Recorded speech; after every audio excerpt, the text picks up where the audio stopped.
Congratulations. మీరు వచ్చే ముందు జస్ట్ నేను ఓపెన్ చేసిన బుక్ మై షో 9.8 రేటింగ్తో ఉంది.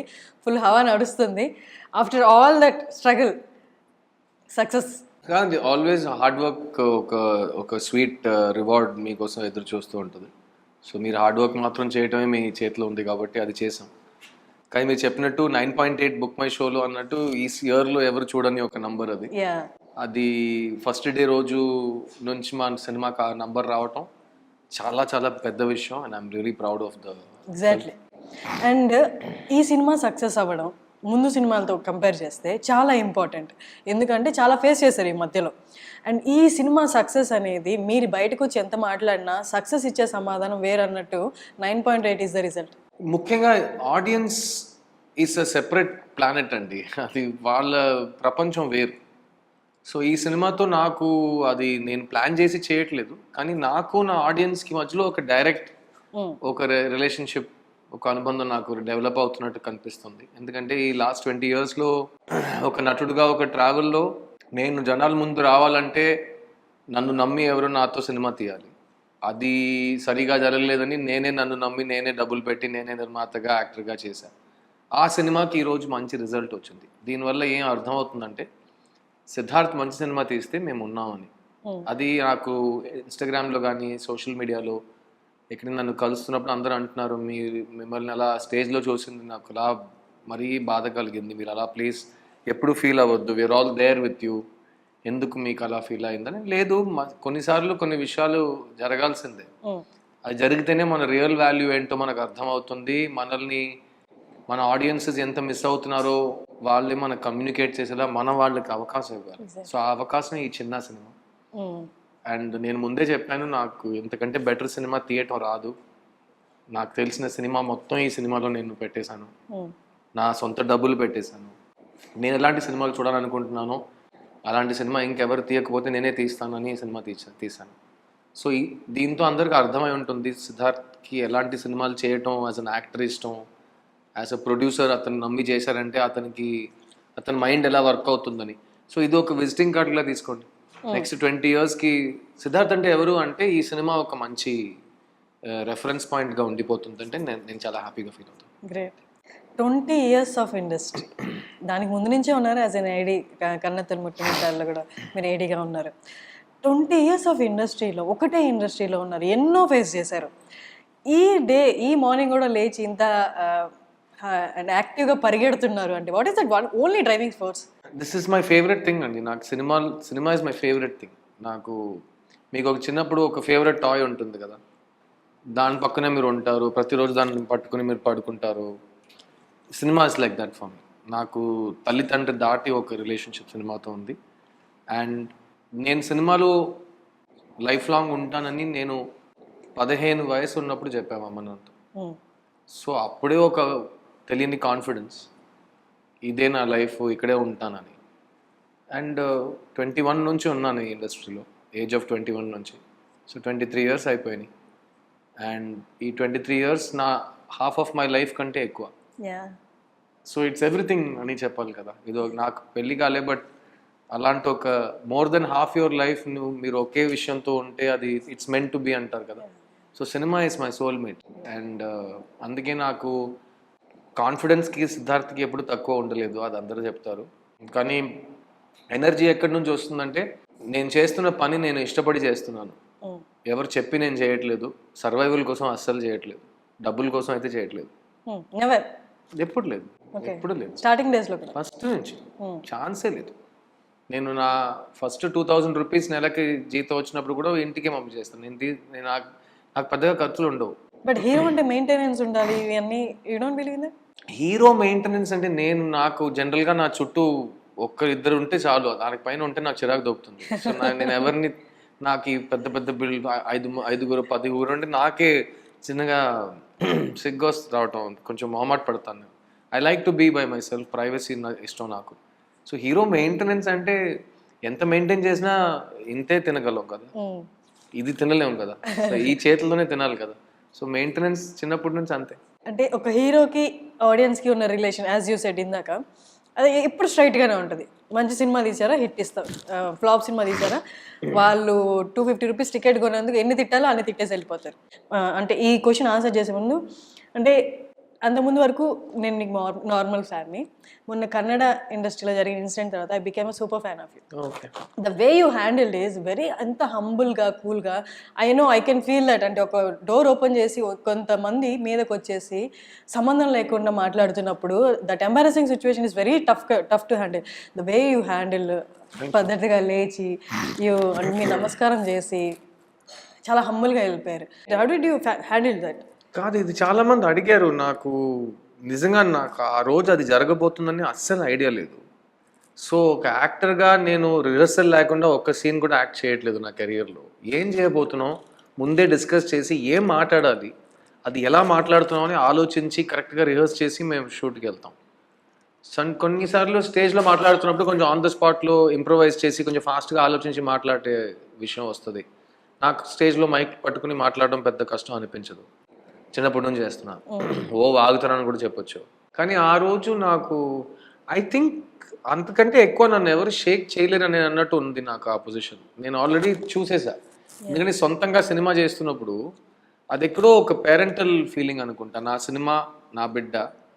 ఇక్కడ నేను నా ఈగో మీద, న్యాయం మీద, నిజాయితీ మీద ఫైట్ చేస్తుంటే అది ఎక్కడికైనా వెళ్ళొచ్చు ఆ ఫైట్. ఎవరైనా వచ్చి రాళ్ళు పట్టుకుని కొట్టొచ్చు నన్ను, ఎవరైనా కొట్టొచ్చు కదా, ఎవరైనా పొట్టి చెంప మీద ఇలా ఇస్తే నేనేం చేస్తాను? నా సెక్యూరిటీ వాళ్ళు ఎవరు లేరు పక్కన, నేను ఒంటరిగా ఉన్నప్పుడు. సో నాకు తెలియదు నిజంగా. నాకు ఆ టైంలో ఎంతో చూసాం, దీన్ని కూడా ఫేస్ చేస్తాం అని ఒక సైలెంట్ కాన్ఫిడెన్స్ వచ్చిందా నాకు తెలియదు. ఎందుకంటే ఆ రోజు ఫైనాన్షియల్ లాస్ అయింది, ఆ ఈవెంట్ సరిగా జరగలేదు, ఆ రోజు ఏ బందిగింది ఏం లేదు. కానీ అండ్ అక్కడ 10 మంది వచ్చారు. కర్ణాటకలో నాకు ఎవరితో ఏం ప్రాబ్లం లేదు. నాకు బెంగళూరులో కూడా అంతమంది చాలామంది ఫ్యాన్స్ ఉన్నారు. నాకు అక్కడ ఇండస్ట్రీలో ఎవరితో ప్రాబ్లం లేదు. ఆ రోజు రాత్రి నేను పునీత్ రాజ్ కుమార్ గారు ఫ్యామిలీతో నా సినిమా చూడాల్సింది కన్నడలో. నేను ఫస్ట్ టైం కన్నడ మాట్లాడింది. సో నాకు అందరూ ఫ్రెండ్సే. ఆ 10 మంది అక్కడ ఎందుకు వచ్చారు, వాళ్ళని అక్కడ ఎవరు పంపించారనేది మాకు తెలియదు కదా. అంటే ఎవరైనా పంపించారు అనుకో, ఎవరు తెలియదు అంటే నాకు తెలియదు అంటున్నారు కదా. నాకు తెలియదు పంపించారంటే వాళ్ళే ఏంటి పైనుంచి దిగిపోయారా ఏంటి, ఏదో చెప్పి వచ్చారు కదా. సో దానికి నాకు సంబంధమే లేదు. ఇంకా దారుణం ఎవరో నేను పబ్లిసిటీ కోసం చేస్తున్నాను, నీకేమైనా సిగ్గుందా? నేను సొంత డబ్బులు పెట్టుకుని ఒక వెన్యూ బుక్ చేసి నా స్క్రీనింగ్ క్యాన్సిల్ అయింది, నా ప్రెస్ మొత్తం క్యాన్సిల్ అయింది. అంతా వేస్ట్ అండి. ఆ రోజు జరిగింది అంతా వేస్ట్ అయిపోయింది మాకు. అది ఒక చదివి యూట్యూబ్లో ఈడే మొత్తం పబ్లిసిటీ కూడా చేస్తుంటాడని చెప్పడం ఎంత ఈజీ. నేను చెప్తున్నా, ఎంత నెగిటివ్గా తయారవుతున్నాను చూడండి వరల్డ్లో. సో నాకు ఇక్కడ ఎనిమీస్ అంటే ఎవరు లేరు. ఆ 10 మంది కూడా నా ఎనిమీస్ లేరు. వాళ్ళేదో వాళ్ళ టెన్షన్లో అరుస్తున్నారు, రిక్వెస్ట్ చేశారంట అరుస్తున్నారు అని చెప్పి. కానీ నేను నా మాట్లాడనివ్వలేదు. So it's okay. ఆ 10 మంది గురించి ఎవరిని నేను ఎనిమీ చేయను. This no reason. అది ఏదో జరిగింది మన చేతుల్లో లేకుండా ఒక విషయం జరిగింది. దాని తర్వాత పెద్దోళ్ళు సారీ చెప్పారు.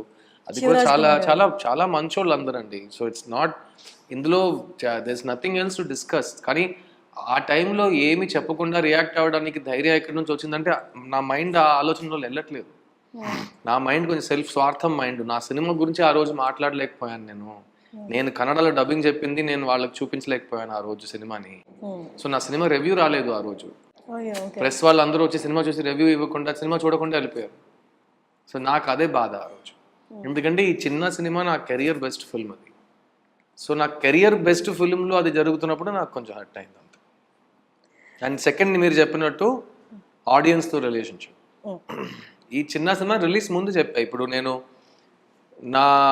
ఒక రొట్ట సినిమా, చెత్త సినిమా తీసి ఆ సినిమా ఆడలేదంటే మీరు తప్పు చేశారని నేను చెప్పలేదు కదా. నేను ఒక సినిమా చేసి ఇంతకంటే బెటర్ సినిమా నాకు థియేటర్ రాదు అని నేను ఒప్పుకుంటున్నా. ఎందుకంటే అది తెలిసే నేను ఈ సినిమాలో ప్రాణం పోసాను. 2.5 years పనిచేశాను ఈ సినిమాలో. నేను ఫస్ట్ 1 year తీసుకున్నాను స్క్రిప్ట్ రాయడానికి. సో అవన్నీ ఒక ప్యాషన్తోనే వచ్చింది. ఒక బెస్ట్ ఫిల్మ్ చేయాలనే ఒక ప్యాషన్తో వచ్చింది. అండ్ నిజంగా ఇది నా కెరియర్ బెస్ట్ పర్ఫార్మెన్స్. ఎందుకంటే ఫస్ట్ 5 minutes తర్వాత మీరు ఒక సినిమా చూస్తున్నారని మీరే మర్చిపోతారు. అలాంటి సినిమా ఈ చిన్న. అండ్ మీరు ఇప్పుడు థియేటర్లో వెళ్ళి చూడండి. థియేటర్లో ఒక ఇది ఫ్యామిలీ సినిమా. ఎందుకంటే అందరూ అంటారు ఎలాంటి సినిమా అంటే ఇది ఫ్యామిలీ సినిమా. ఇప్పుడు బొమ్మరు లాంటి సినిమా చూసి ప్రతి తండ్రి కొడుకు మా ఇంట్లో ఇది జరిగింది, మా ఇంట్లో ఇలాగే ఉంటాం అని చెప్తే మొత్తం మీరే చేశారన్నట్టు ఇంకా నా చేయి నీ చేతిలోనే ఉంది నాన్న అని చెప్తున్నప్పుడు అందరికీ ఒక ఏడుపు వస్తుంది కదా. ఆ ఏడుపు యాక్చువల్గా బాబోయ్ మన ఇంట్లో జరిగే విషయం అది మనం సాల్వ్ చేయలేకపోతున్నాం అనే బాధ, లేకపోతే ఒక్కరోజు నేను మా నాన్న ఇలాగే మాట్లాడి సరి అయిపోతామేమో అని ఒక హోప్. అదే ఈ చిన్న సినిమా. మన బిడ్డల్ని మన మన పాపల్ని ఎలా పెంచుతున్నాం, స్కూల్కి ఒక బిడ్డ స్కూల్కి వెళ్తుందంటే స్కూల్ నుంచి వెనక్కి వచ్చేట వరకు ఎంత టెన్షన్లో మనం ఉన్నాం, అయినా వాళ్ళని కట్టేసి మనం ఏ రిస్క్ తీసుకోకుండా ఇలా అలా అలా అలా చూసుకుంటామా, లేదా స్వేచ్ఛంగా ఉండు కానీ ఎవరితో ఎలా మాట్లాడాలి, ఎక్కడ ఎలా ప్రవర్తించాలి, ప్రతి బిడ్డ చేతిలో ఫోన్ ఇస్తున్నాం, ఆ ఫోన్లో ఏం జరుగుతుంది ఎవరికి తెలియదు. సో ఇలాంటి విషయాలు డిస్కస్ చేసే సినిమా, మిమ్మల్ని ఒక మంచి ఫ్యామిలీగా ఎలా ఉండాలో నేర్పించే ఒక సినిమా. నా ఇంట్లో నాకు ఇలాంటి ఒక చిన్న ఉంటే ఎంత బాగుండు అని ఒక ఆలోచన ఇచ్చే సినిమా. ఆ చిట్టి అనే పాప నేను ఆ చిట్టిగా ఫీల్ అవుతున్నాను, నా పాప నేను చిట్టిగా చూస్తున్నాను, అదే ఫ్యామిలీ సినిమా. సో ఈ సినిమా ఫస్ట్ 5 minutes తర్వాత మీరు సినిమాలో ఈశ్వర్ సుందరికి ఈశ్వర్ చిన్నాన్న బాబాయ్ అవుతాడు. సో సుందరి ఫాదర్ తమ్ముడు ఈశ్వర్, సో బాబాయ్ అవుతాడు. బాబాయ్ని చిన్నాన్న అని కొంతమంది పిలుస్తారు, తను చిన్నాన్నని షార్ట్ చేసి చిన్న అని పిలుస్తారు. ఓకే. ఇతనేమో తన్ని చిట్టి అని పిలుస్తారు. సో చిన్న చిట్టి మధ్యలో ఉన్న ఒక ఫ్యామిలీ లవ్ స్టోరీ. అందులో ఒక పాప దీపావళి రోజు పొద్దున్న మిస్ అయిపోతే పాప కనుక ఏం చేస్తారు మీరు, మీకు ఎవరు సహాయం చేస్తారు, మీరు ఎవరితో వెళ్ళి కనుక్కుంటారు, పోలీస్ ఏం చేస్తారు, లా ఏం చెప్తుంది మీకోసం, ప్లస్ దీపావళి రోజు జరిగితే ఎవరైనా ఉంటారా అసలు మీ బాధలు వినడానికి. సో ఇలాంటి ఒక సిచ్యువేషన్లో ఒక మామూలు ఒక చిన్న ఊర్లో ఒక శానిటేషన్ ఆఫీసర్, ఒక క్లర్క్గా పనిచేస్తున్న ఒక కుర్రోడు, పెళ్ళావని కుర్రోడు, అతను చిన్నప్పటి నుంచి ఈ పాపని వాళ్ళ అన్న చనిపోతే పాపని అలా నా బిడ్డ అని పెంచుతాడు. సో అలాంటోడు పాప నా ప్రపంచమే ఈ పాప అని అనుకున్న వ్యక్తి లైఫ్లో ఈ దీపావళి రోజు పాప మిస్ అయిపోతే ఏం చేస్తాడు, అదే ఈ సినిమా బేస్. కానీ ఈ సినిమా ఫినిష్ అయ్యేటప్పుడు నేను ఛాలెంజ్ చేస్తానండి, ఈ సినిమా మిమ్మల్ని అలా హోల్డ్ చేసి సినిమా ఫినిష్ అయిన తర్వాత కూడా ఒక 2 minutes అలా మిమ్మల్ని స్క్రీన్లో అలా హిప్నోటైజ్ చేసి పట్టుకుంటుంది. అది మేము నిన్న కూడా తారక రామ 70mm చూసాం, హౌస్ఫుల్ నైట్ షో. అంత పెద్ద స్క్రీన్ అందరూ అలాగే కూర్చొని చూస్తున్నారు, కానీ తర్వాత వాళ్ళు చెప్పే మాటలు ఏంటి సినిమా, ఇది సినిమానా సార్ అని అడిగారు. ఎందుకంటే ఎలా ఇంత రియల్గా తీశారు, నా లైఫ్లో జరిగినట్టుంది ఈ సినిమా. అది ఈ director magic, Arun Kumar magic అది. So it's a new cinema అండి, నేను మొహమాట లేకుండా చెప్తున్నాను. ఇది ఇందాక చేసిన సినిమా అయితే కాదు, వేరే ఒక సినిమాని చూసి ఇన్స్పైర్ అయి నేను ఈ సినిమాని తీయలేదు. ఈ సినిమాలో నేను ఇందాక చెయ్యని ఒక పర్ఫార్మెన్స్కి ఒక స్కోప్ ఉంది. అలాగే ఈ సినిమా తీస్తే కరెక్ట్గా తీయాలి, లేకపోతే తీయకూడదు అని ఒక ఆలోచన వచ్చి మనమే ప్రొడ్యూస్ చేసేద్దాం. ఇది నా 4th film as a producer ఇది. సో గృహం మీరు చూసారు, గృహం ఇక్కడ తెలుగులో పెద్ద హిట్ అయింది. లవ్ ఫెయిలియర్ నా ఫస్ట్ ఫిల్మ్, అది తెలుగులో హిట్ అయింది. సో ఇది నా 3rd ఫిల్మ్ తెలుగులో వస్తుంది యాజ్ అ ప్రొడ్యూసర్. సో నాకైతే ఒక ప్రొడ్యూసర్గా ఒరిజినల్ ఫిల్మ్స్ ఎవరు అటెంప్ట్ చేయని సినిమాలు కానీ థియేటర్లో మిమ్మల్ని ఎంగేజ్ చేసిన సినిమా మనం తీసుకొస్తే జనాలు చూస్తారని నమ్మకం ఈ చిన్న సినిమా మళ్ళీ నాకు వచ్చి ఇస్తాను.